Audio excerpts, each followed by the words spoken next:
Perintah Kaisar Naga Bab 4601, 4602, 4603. Dev sepertinya menyadarinya, dan tiba-tiba membuka matanya, dan langsung dikejutkan oleh sesosok lelaki tua di depannya. Detak jantungnya tiba-tiba bertambah cepat, ada sedikit kepanikan di matanya, dan tanpa sadar dia mundur selangkah. "Kamu, siapa kamu? Mengapa kamu ada di sini?" Dev bertanya dengan heran. Dia jelas menggunakan indera spiritualnya untuk menjelajah sebelumnya, tetapi tidak menemukan siapapun. Dan dia menatap lelaki tua itu dengan cermat, hatinya penuh kewaspadaan. "Kamu masih bertanya kenapa aku muncul di sini? Kalimat ini seharusnya aku bertanya padamu, ini adalah rumahku, kenapa kamu datang ke rumahku?" Orang tua itu bertanya pada Dev dengan ekspresi tidak senang. Orang tua itu mengenakan jubah putih, dengan rambut beruban, tetapi wajahnya terlihat sangat muda, dan ada sedikit keagungan dan ketidaksenangan di matanya. Dev tertegun dan berkata dengan tidak percaya, "Rumahmu? Kamu bilang ini rumahmu?" Hatinya dipenuhi keraguan. Dia tidak pernah menyangka bahwa ruang pohon kuno ini akan menjadi rumah lelaki tua di depannya. "Tentu saja, tidak hanya di sini, tapi seluruh kota binatang adalah rumahku." Nada suara lelaki tua itu menunjukkan sedikit rasa bangga dan mendominasi. Dia mengangkat kepalanya sedikit, dengan sedikit kebanggaan di matanya, seolah dia sedang menunjukkan wilayahnya kepada Dev. Ketika Dev mendengar ini, kepalanya tiba-tiba berdengung, dan dia berkata dengan terkejut, apakah kamu penguasa kota binatang?" Dia tahu bahwa penguasa kota dari kota binatang sudah lama tidak muncul, tetapi dia tidak menyangka bahwa dia telah bersembunyi di ruang pohon kuno untuk berlatih, dan dia juga menggunakan kekuatan spiritual dari banyak kultivator di sini untuk mendukung latihannya. Mau tak mau dia merasa sedikit takut dengan kekuatan dan tipu muslihat penguasa kota ini. "Ya, aku adalah penguasa kota binatang. Siapa kamu?" "Hanya sedikit orang yang bisa memasuki ruang pohon kuno ini. Jika kamu menjelaskannya dengan jujur, aku bisa melepaskanmu. Tetapi jika kamu berani berbohong, maka kamu akan tinggal di sini selamanya." Kata-kata penguasa kota binatang mengandung ancaman yang dalam, yang membuat Dev merasa gugup. Dia tahu bahwa dia harus menjawab pertanyaan penguasa kota dengan hati-hati. Otaknya bekerja dengan cepat, memikirkan bagaimana menjelaskan kedatangannya kepada penguasa kota. Jelas sekali bahwa formasi hantu yang mengelilingi kota binatang dibentuk oleh penguasa kota untuk mengisolasi kota binatang dari dunia surga dan manusia. Sudah ribuan tahun sekarang. Jika orang luar memasuki kota binatang, bagaimana reaksi penguasa kota? Poin lainnya adalah jika Dev mengatakan yang sebenarnya, itu adalah dosa Liu Zongnan dan ketiga orang tersebut yang bisa menghancurkan 9 keturunannya. Setelah berpikir panjang, Dev memutuskan untuk tidak mengatakan yang sebenarnya. Jika penguasa kota mengetahuinya sendiri, dia tidak akan bisa menyalahkan dirinya sendiri. "Senior, namaku Dev, dan aku adalah seorang kultivator biasa. Aku tidak tahu mengapa aku bisa memasuki ruang pohon kuno ini. Aku hanya tahu bahwa kekuatan spiritual di tubuhku diserap oleh pohon kuno ini, jadi aku ingin melihat apa yang terjadi." Dev mengikuti penguasa kota dan berkata, "Seorang kultivator biasa." Tuan kota tersenyum tipis, "Kamu adalah putra naga. Kamu sengaja memasuki penjara dan kemudian mendekati pohon kuno itu. Apakah kamu ingin mengambil kekuatan spiritual yang dikumpulkan oleh pohon kuno itu?" Dev tertegun dan memandang penguasa kota dengan bingung. Dia tidak mengerti bagaimana penguasa kota tahu begitu banyak tentang urusannya. Mungkinkah dialah yang memata-matainya kemarin? Jika penguasa kota memata-matainya, dia pasti tahu segala sesuatu tentang dirinya. "Di kota binatang ini, tidak ada yang bisa disembunyikan dariku, apalagi pohon kuno ini. Kamu adalah putra naga dan keturunan naga sejati. Aku tidak akan membunuhmu, jadi cepatlah pergi." Penguasa kota berkata kepada Dev, "Tuan kota, pohon kuno ini menyerap kekuatan spiritual orang lain, menyebabkan banyak kultivator." Dev ingin mengatakan detailnya tetapi segera penguasa kota berkata dengan nada marah, "Apakah kamu masih ingin membela keluhan orang lain dan mengubah aturan kota binatang? Ini adalah hal-hal yang berada di luar kendalimu. Jika kamu tidak ingin mati, keluar dari sini sekarang juga." Raut wajah penguasa kota menjadi sedikit jelek. Dev merasakan niat membunuh di tubuh penguasa kota, jadi dia menutup mulutnya, dan kemudian dengan cepat mundur dari ruang pohon kuno. Menghadapi penguasa kota, Dev tahu bahwa dia tidak memiliki kekuatan untuk melawan.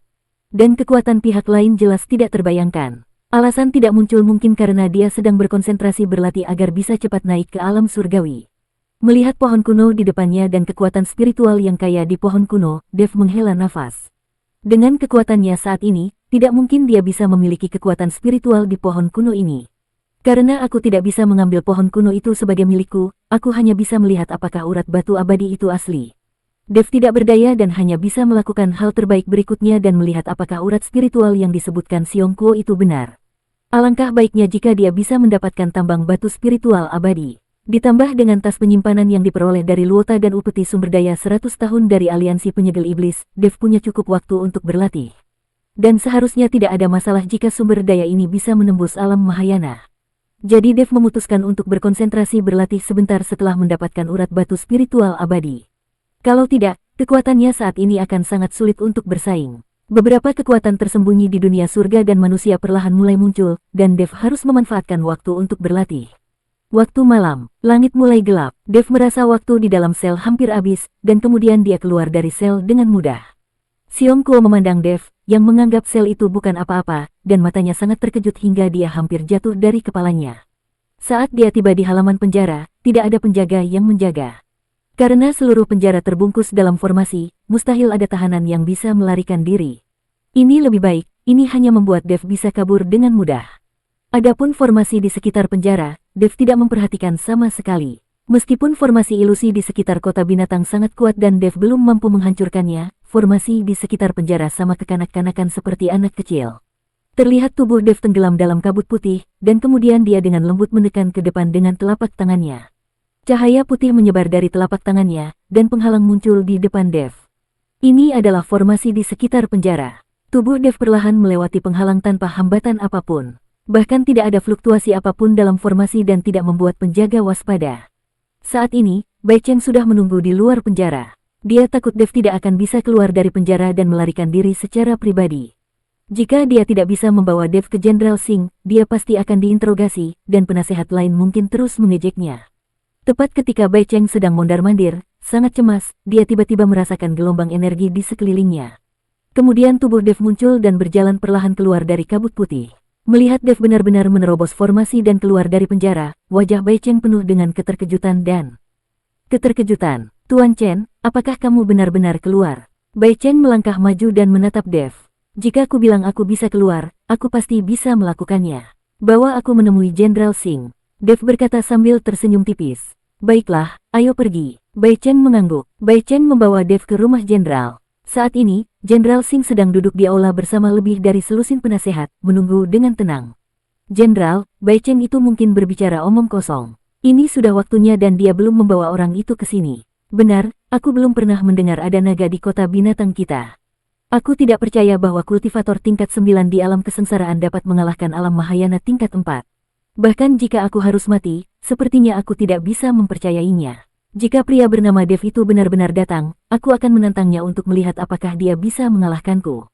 Ini adalah alam Mahayana tingkat keempat. Banyak penasehat jenderal yang sama sekali tidak percaya dengan apa yang dikatakan Bai Cheng. Karena itu terlalu keterlaluan. Mereka belum pernah melihat hal yang begitu keterlaluan selama ribuan tahun hidup mereka.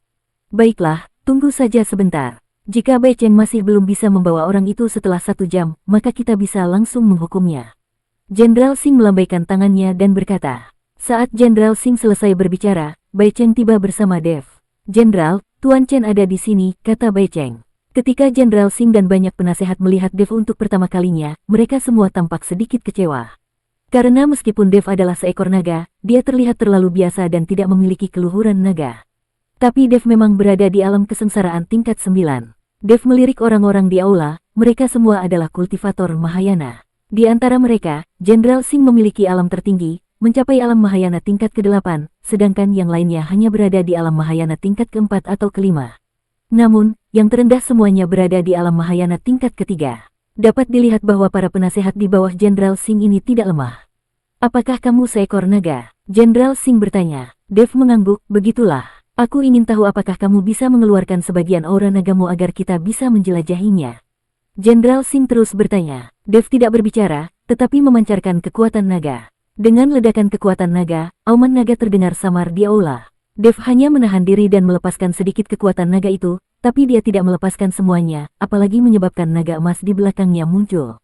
Tidak peduli jam berapa sekarang, menyembunyikan kekuatanmu adalah hal yang paling penting. Dev tidak tahu siapa Jenderal Singh, jadi bagaimana dia bisa mengungkapkan seluruh kekuatannya di hadapannya.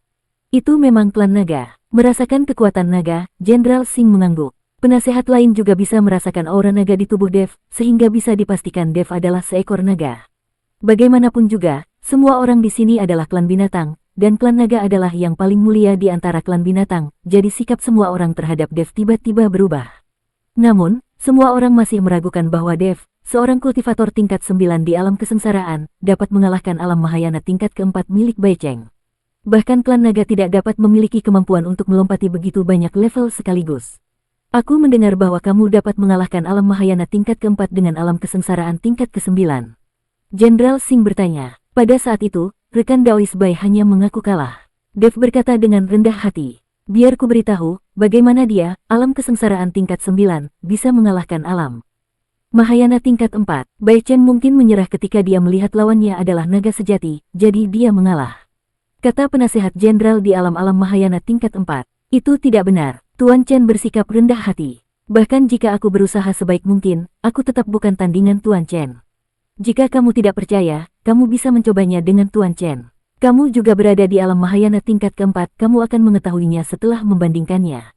Bai Cheng buru-buru menjelaskan, karena takut orang lain mengira dia berbohong. Ketika penasehat mendengar ini, dia langsung tertarik. Baiklah, mari kita lihat triknya. Aku ingin melihat betapa kuatnya itu hanya dengan alam kesengsaraan tingkat 9. Aku tidak sekuat itu, tapi jika aku ingin memukulmu, aku bisa memukulmu hanya dengan satu tangan. Dev tahu bahwa jika dia tidak menunjukkan kekuatan hari ini, orang-orang ini pasti akan mempersulitnya. Lagi pula, dalam masyarakat yang menganut hukum hutan rimba, hanya jika kamu cukup kuat, kamu dapat membuat orang lain takut dan menghormatimu. Namun, Dev tahu bahwa akan sulit baginya untuk dengan mudah mengalahkan alam Mahayana tingkat keempat hanya dengan mengandalkan kekuatan naga dewa. Lagi pula, Dev tidak bisa menggunakan banyak kekuatannya sekarang. Yang bisa dia gunakan hanyalah aura dan kekuatan para binatang. Ada juga beberapa senjata yang tidak bisa dikeluarkan begitu saja, yang membuat Dev kehilangan kepercayaan diri untuk mengalahkan penasehat jenderal alam Mahayana tingkat 4 dengan satu pukulan. Jika dia bertarung dalam waktu lama dan mengalahkan penasehat tersebut, tidak akan ada kejutan. Dan selama pertarungan, aura lain mungkin terekspos, yang sulit dijelaskan. Bersambung.